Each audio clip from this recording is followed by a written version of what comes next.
Good morning, my fellow yoga travelers.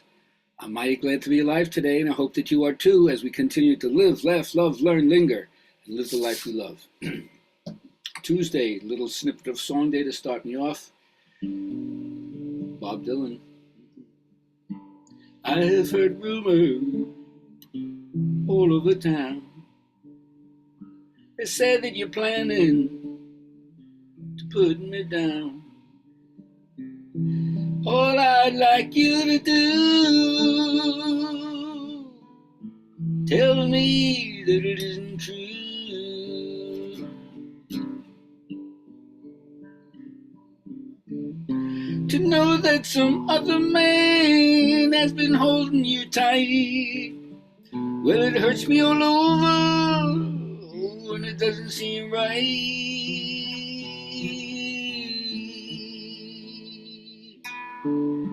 All of those awful things that I heard, don't want to believe them. All I want is your word. Darling, I'm counting on you. Tell me that it isn't true.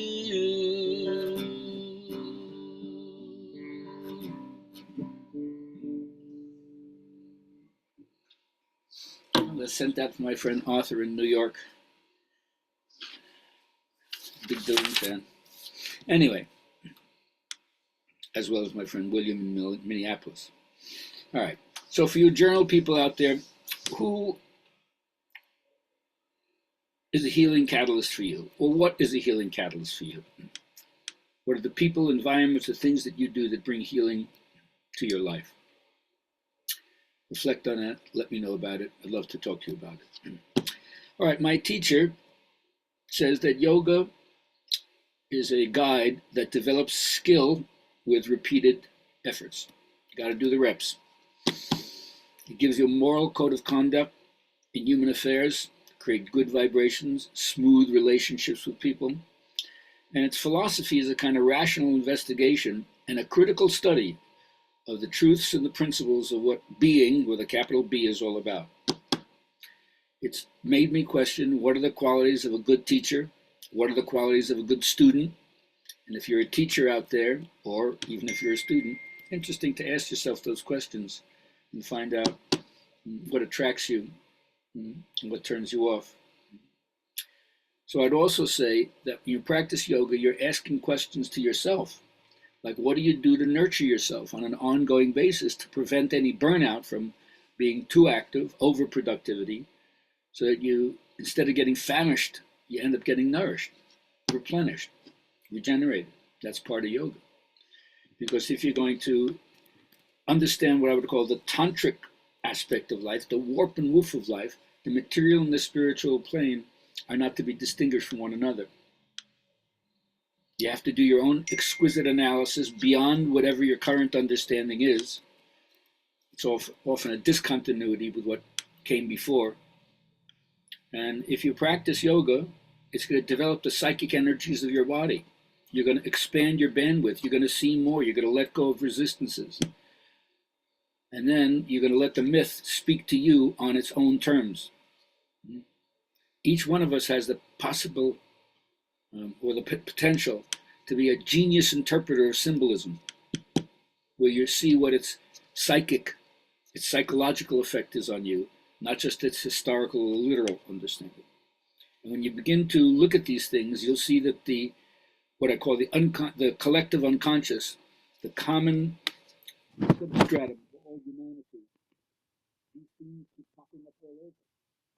It's built into our nervous system. For instance, in the view, if you understand the chakras in kind of modern interpretation, that your spine is the center, and the energy moves from the lower or more self-centered focus into the higher transcendent or transcendental focus.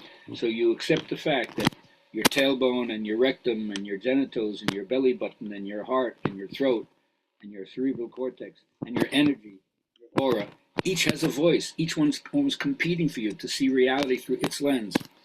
The idea, of course, is to find your voice, differentiate who you are, why did you come here? Then somehow you have to get permission to go on your mission. And then you get a laser focus, right? Your discipline doesn't give up when things don't work out. You learn how to break barriers and follow through. And if you do that, you will find that endless resources align. Instead of moving dollars around, I move good vibrations around, and that's where my abundance comes from. That's why I can say my well-being is at an all-time high. So I invite you to accept the fact that mental attitude fashions and molds your life. It is done to you as you believe. So once you accept that your thought is the action and your subconscious mind is the reaction, then I hope you will find that it rewards and repays you through the law of correspondence, as I have. Have a great day.